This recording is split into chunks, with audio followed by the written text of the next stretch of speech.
أعوذ بالله من الشيطان الرجيم. بسم الله الرحمن الرحيم. الرحمن علم القرآن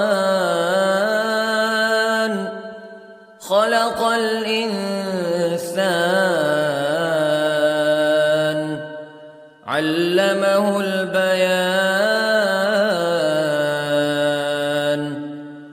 الشمس والقمر بحسبان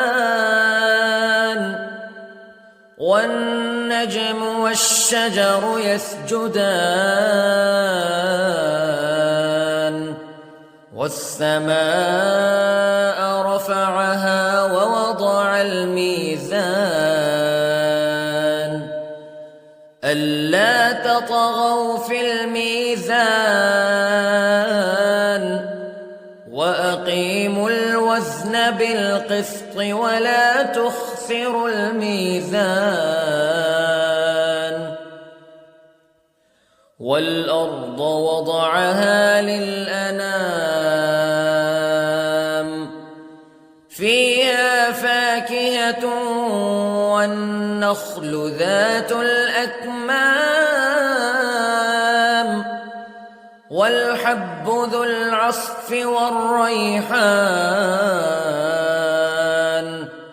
فبأي آلاء ربكما تكذبان. خلق الإنسان من صلصال كالفخار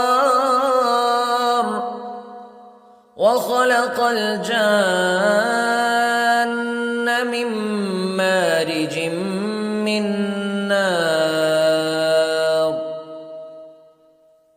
فبأي آلاء ربكما تكذبان. رب المشرقين ورب المغربين فبأي آلاء ربكما تكذبان. مرج البحرين يلتقيان بينهما برزخ لا يبغيان فبأي آلاء ربكما تكذبان. يخرج منهما اللؤلؤ والمرجان فبأي آلاء ربكما تكذبان. وله الجوار المنشآت في البحر كالأعلام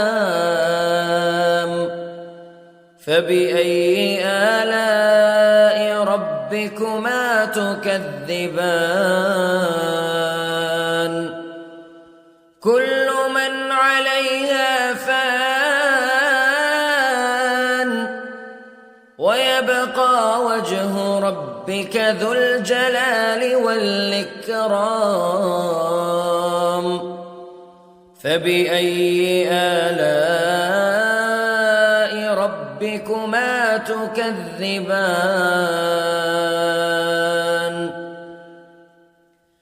يسأله من في السماوات والأرض كل يوم هو في شأن فبأي آلاء ربكما تكذبان. سنفرغ لكم أيها الثقلان فبأي آلاء ربكما تكذبان.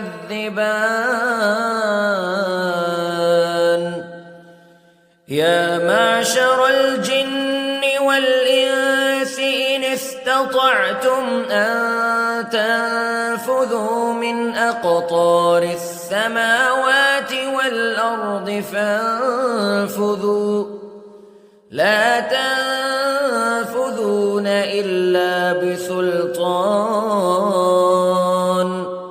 فبأي آلاء ربكما تكذبان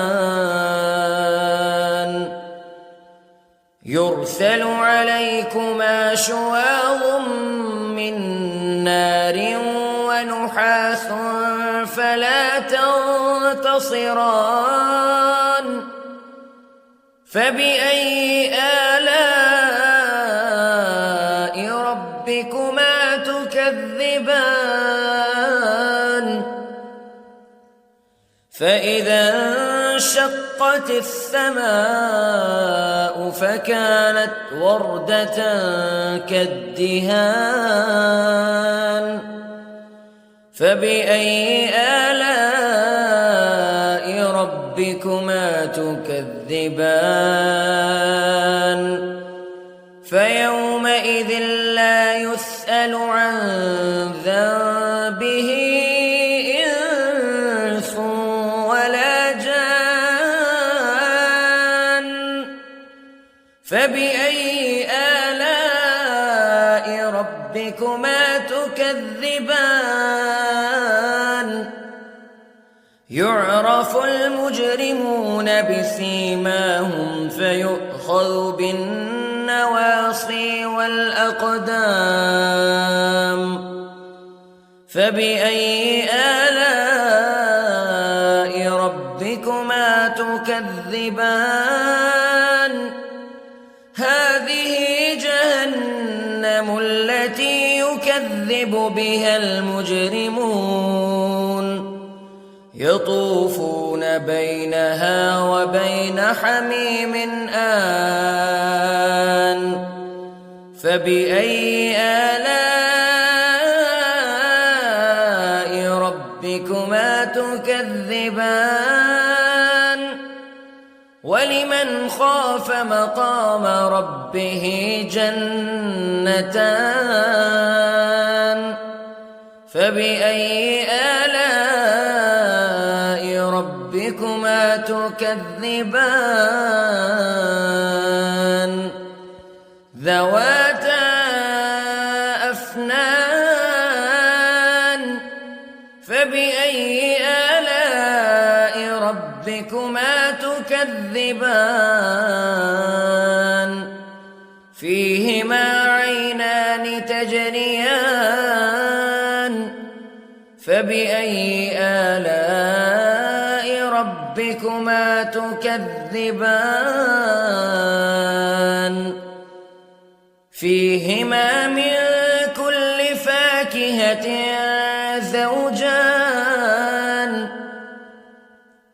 فبأي آلاء ربكما تكذبان متكئين على فرش بطائنها من استبرق وجنى الجنتين دان فبأي آلاء ربكما تكذبان فيهن قاصرات الطرف لم يطمثهن إنس قبلهم ولا جان فبأي آلاء ربكما تكذبان كأنهن الياقوت والمرجان فبأي آلاء ربكما تكذبان هل جزاء الإحسان إلا الإحسان فبأي آلاء ربكما تكذبان ومن دونهما جنتان فبأي آلاء ربكما تكذبان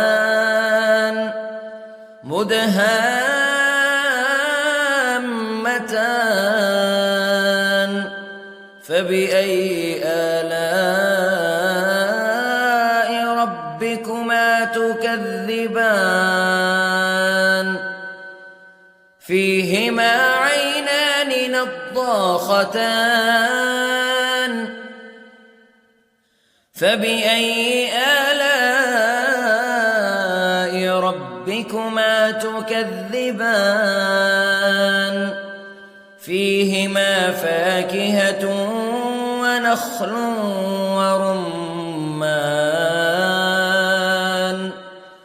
فبأي آلاء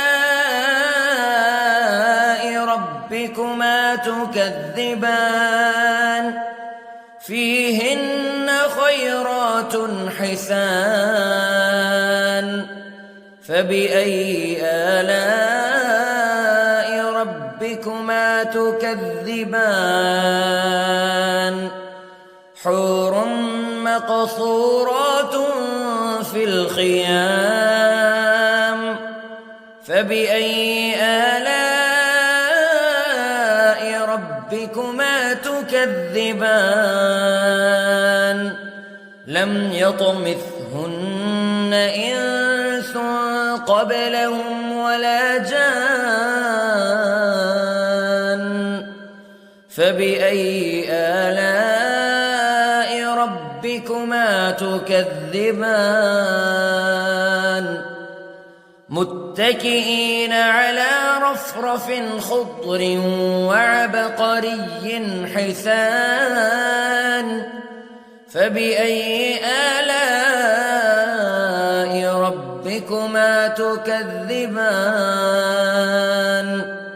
تبارك اسم ربك ذي الجلال والإكرام